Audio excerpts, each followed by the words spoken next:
What might have been had you been vice president instead of J.D. Vance? What might have been had Kamala Harris been the president right now instead of Donald Trump? Americans, lo and behold, like democracy and feeding their children. Yes, it was somewhat buffoonish, but I'm not quite certain that we're reading that right. Welcome back to All Star Buzz. Thank you for joining us, and let's begin.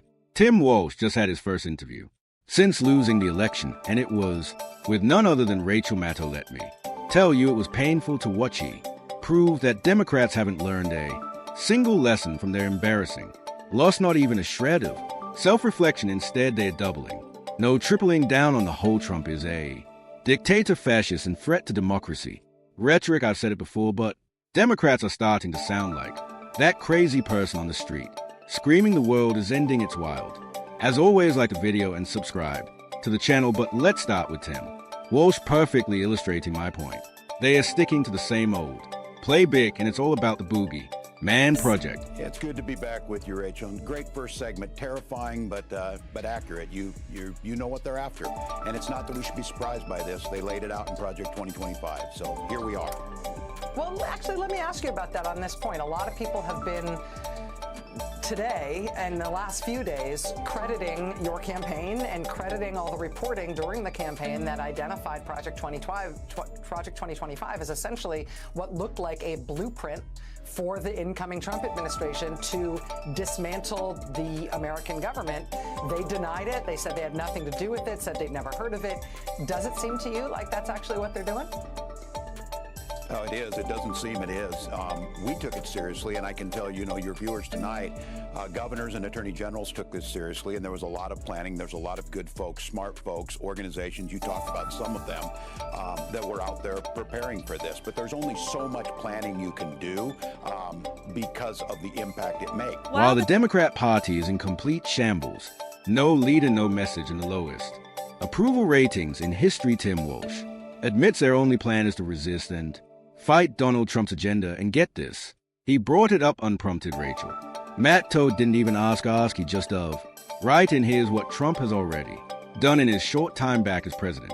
He signed executive orders to cut regulations and unleash energy production, ended the woke day nonsense in government, corporate America, and schools, and stop radical gender ideology from being pushed on kids. He demanded all federal workers return to the office, launched a massive deportation campaign for illegal immigrants, which is hugely popular, and teamed up with Elon Musk to stop wasteful government spending. It's a total overhaul, and Democrats are scrambling. Democrats are furious, and they are back to demonizing Trump because in less than 2 weeks has exposed how intentionally they were ruining the country. And guess what? A few executive orders and some common sense governance are already turning things around. Oh, and I almost forgot, Trump turned the water back on in California. But if you listen to Gavin Newsom, he'd swear up and down that was a lie. There's no valve, there's no pump. Turns out there was a valve and a pump, and Newsom and the Biden administration shut it off. Now this is where Tim Walz completely loses it. He starts spouting lies, saying you should have voted for him, and because Republicans are trying to defund the police. Now watch this. What do you think? America's listening to you right now, thinking about what might have been had you been vice president instead of J.D. Vance. What might have been had Kamala Harris been the president right now instead of Donald Trump. People hearing you talking about the pushback and the fight and that mattering. What does that mean in practical terms? The average person watching you right now who agrees that this needs a big pushback, what should they do? Yeah, and that overused term, the frog in the boiling water, we've been in the damn pot way too long. I think it is speaking up. It's thinking about your neighbors. It's writing and putting those members of Congress. Look, there is no spine amongst those folks, but this is real. This is, they're talking about defunding the police, things that they, puff their chests up and say they're good with, making the case. And I would let, to the voters, I'm with this too. Everybody's fatigued. Trust me, I get it. It was pure hell, and the disappointment and the frustration. And I'm, soul searching. What could we have done to make the case? Because we knew this was coming. We knew that the implications, and they're throwing so much at us that we're fatigued. We spent 3 days, debating, having them trying to debate that President Musk gave a Nazi salute. Of course he did.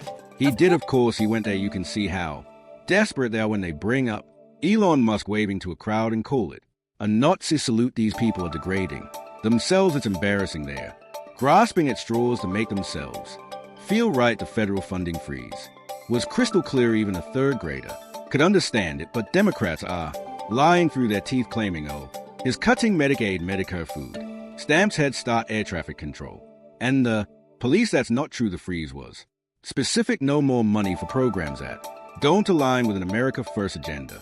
That means no more $300 million for circumcisions in Africa, no more funding for divisive and racist day initiatives, and no more billions of taxpayer dollars lining the pockets of critical race theory activists. And here's the kicker: the hiring and funding freezes don't apply to essential services, public safety, or programs directly helping people. It's all about priorities, and Democrats hate it. But here's the thing: Democrats are banking on their supporters being so outraged that they don't care about the facts. They just want to be fed lies and propaganda. The reason Democrats are in shambles and stuck with this pathetic strategy is simple. They built their entire platform on anti-American ideas and values that are wildly unpopular. And then guess what?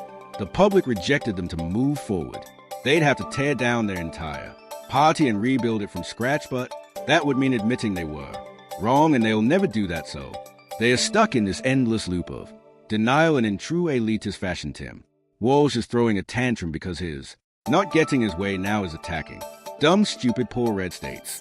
And the deafening silence of Republican governors. These are my colleagues. Some of them are my friends, but shame on you. You know what this is doing. And look, I come from a wealthy state that has the lowest childhood poverty rates, and we have a strong safety net. I guarantee you these Republican states would pay the price far more than us, and they're just silent on it. So we're going to need some courage. This is a long fight. This is ideologically everything you laid out. They want to destroy the federal government, this buyout of employees, because now they threaten them. It's here. The game is here.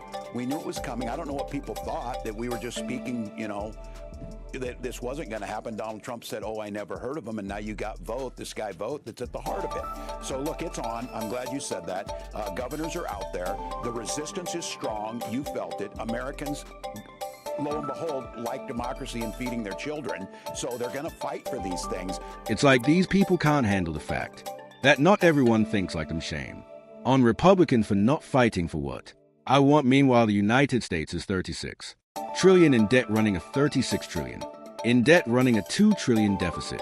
Every year more of our budget is being eaten up by interest payments, and Democrats refuse to address it. They live in a fantasy world where open borders, our great boys can magically become girls, and pumping kids with irreversible hormones is no big deal. Nothing they stand for is rooted in reality. They are just running around in Tunes land until the whole thing comes crashing down, and when it does, it's going to hit them like a ton of bricks. The United States can't survive this madness forever. They can't believe the rest of us are serious about fixing this mess. Cutting down on insane spending is a must. Sending $45 million for scholarships in war-torn Burma might sound noble, but not when things are falling apart here at home. That's why the America First agenda exists. But no, Tim Walsh and Rachel Maddow are too busy trying to scare everyone, listing off a bunch of things they claim will get cut, even though none of it's true. They're just propagandists, and it's no wonder nobody watches MSNBC anymore.